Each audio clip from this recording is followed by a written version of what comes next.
Yan po, kaya po meron po ako. Kalaman, kung pero alam ko po ang proseso.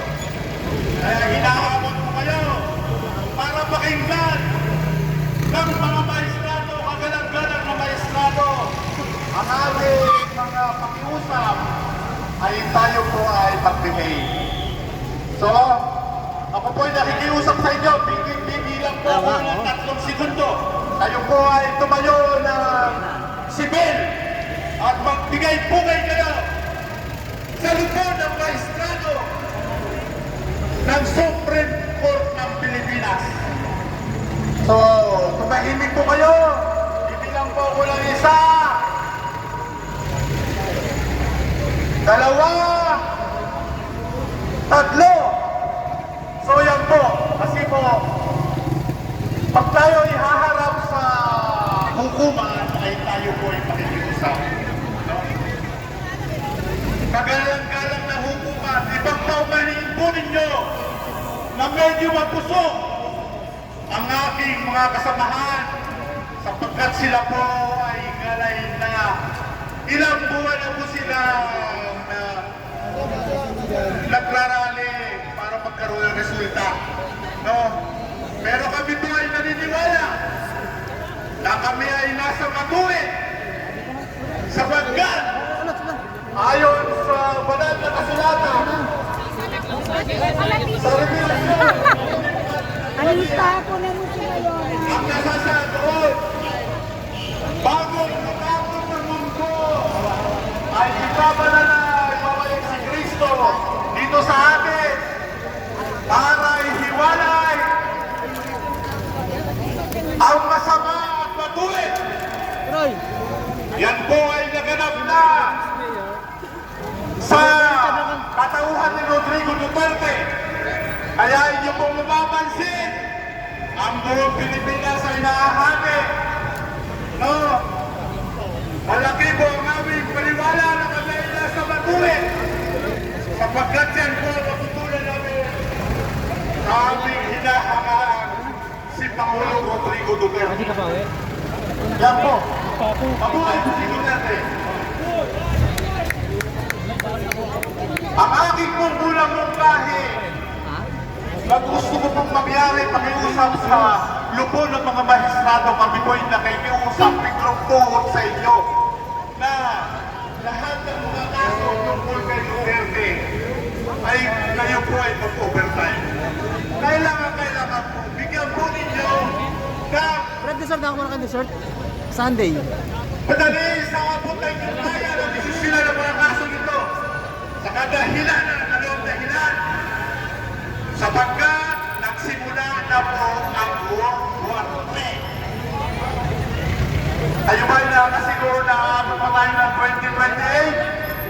2028? No, lahat kayo umasa na 2028. Ha? Lahat po ng sinyales sa banal na kasulatan ng Kristiyano, ng mga Muslim, ng mga Hudeo, ay magkakawa sa mundo. Kanina Lahat sinabi po na ng sinyales ay pwede pong mangyari yan o naman po sana. No? Kaya dapat po sa mga delikadong pagkakataon nito ay magkaroon tayo ng puno ng presidente na kaya tayong itawid sa lahat ng mga problema ito. No? Yan po. Magkakagera na po mahal na mga magistrado. Kaya dapat po kayong aksyon. Aksyonan nyo na kung kailangan po yung overtime po kayo. At ang pangalawang soso at mungkahi ay patunayan natin sa mundo na tayong mga Pilipino ay edukado. Mayroon tayong magagaling na pamantasan, mga universidad, mga eskwelahan. Ang higit sa lahat ay nandyan po ang talino na Malayan Race. Opo, yan na po ang aking suso. Patunayan natin sa buong mundo na ang hustisya ng Pilipinas ay magaling din. Kaya sapagkat yan po ang pinatunayan ni Rodrigo Duterte. Ang si Rodrigo Duterte ay now po ay natuto tayo ng maraming Ingles.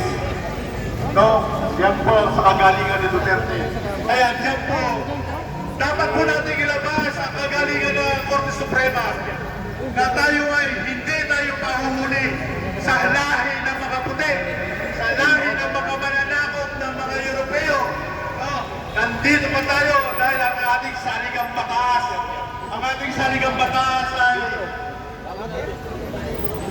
ay wala tayong kinakiligan. Yan po. Yan po ang ating mungkay sa inyo.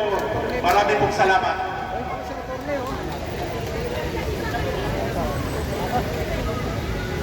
Ngayon, mga minamahal, nais ko rin papagsalitain ngayon si Kapitana na magre-representa para sa maiso.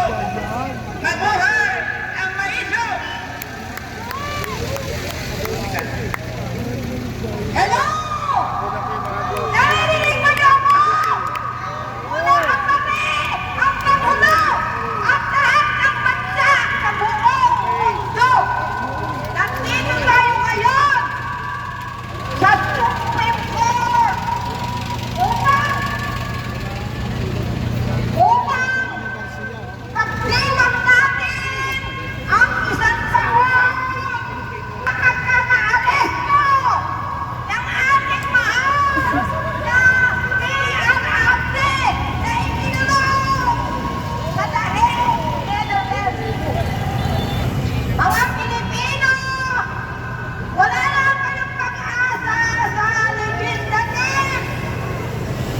Wala na rin kayong pag-asa sa executive department na pinangunahan ni Pangulong Bongbong Marcos.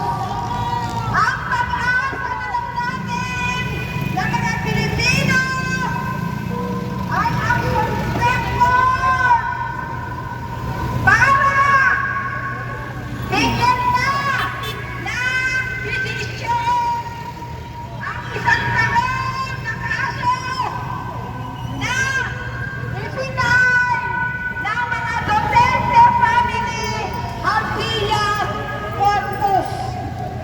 Kaya tayong lahat sa hansang ng Kasama? maiso Saan? sa Punta nyo lang yung mga rider. sa UPI, pupunta? United People's Initiative, at ang lahat ng mga Pilipino na nagsisimula ngayon ng isang taon na pagkakakulong ng ating mahal na Pangulo, President Rodrigo Roa Duterte. Ang sa akin lang, ayaw ko ng magmura. Ayaw ko ng manisi. Ang sa akin lamang, magmula nung ikinulong ang ating mahal na Pangulo Rodrigo Duterte ay nagpunta ako sa Cebu. Sa Simagat ka. Humiling ako kay Mama Mary Grabe. na magbinagdo siya na ang ating nakaupong Pangulo na nagpagwang pinuno ng kidnapping, pag-kidnap sa ating mahal na Rodrigo Roa Duterte. Ang ating kahilingan sa buong ng lahat ng Pilipino, hindi lang sa Pilipinas, kundi sa buong mundo, ay magkaroon na ng desisyon. Pauwiin na! Pauwiin na! Sa Duterte! Ang ating iniligado sa ating mahal na Pangulo Rodrigo Roa Duterte ay nandito na siya sa kanyang birthday sa March 28. Kaya,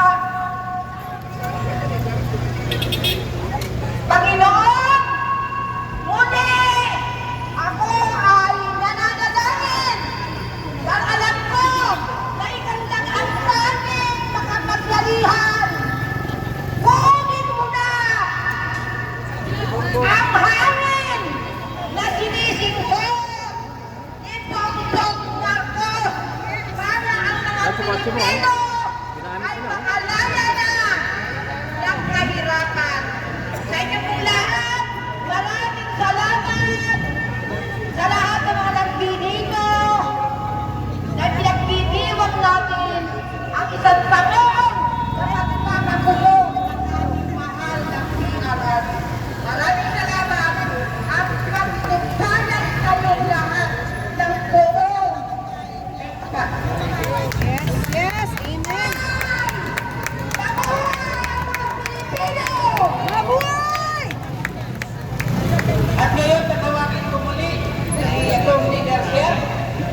Lugo ko ba? May pagkakain lang tayo.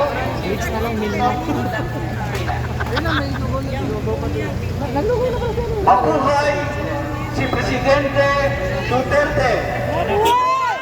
Mabuhay si Presidente Duterte! Mabuhay! Hindi ko kayo matinig! Mabuhay si Presidente Duterte! Mabuhay!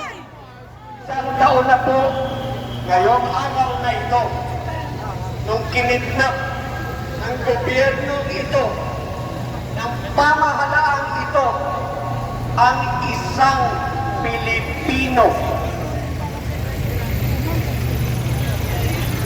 Pilipino na nasa Pilipinas, sinakay sa aeroplano, kinidnap at niliber sa ibang bansa. Ang masama noon, pagkatapos siyang iwanan doon, inabandona. Walang tulong, walang aid, walang assistance. Parang nag-iwan ng bata sa disyerto para mamatay. Hindi po ganyan ang nakasaad sa ating saligang batas. Bukod sa obligasyon ng gobyernong ito, Ito, kumain ka ng lugaw? Pilipino, kahit saan mang lugpalog siya ng mundo ng duroon.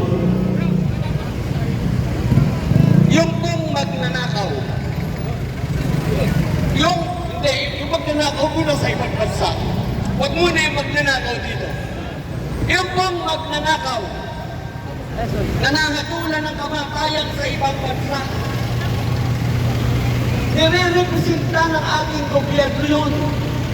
Pupugo ng ulo, nire-representa ng gobyerno ng Pilipinas para yung isang buhay ng Pilipino ay mailigtas natin.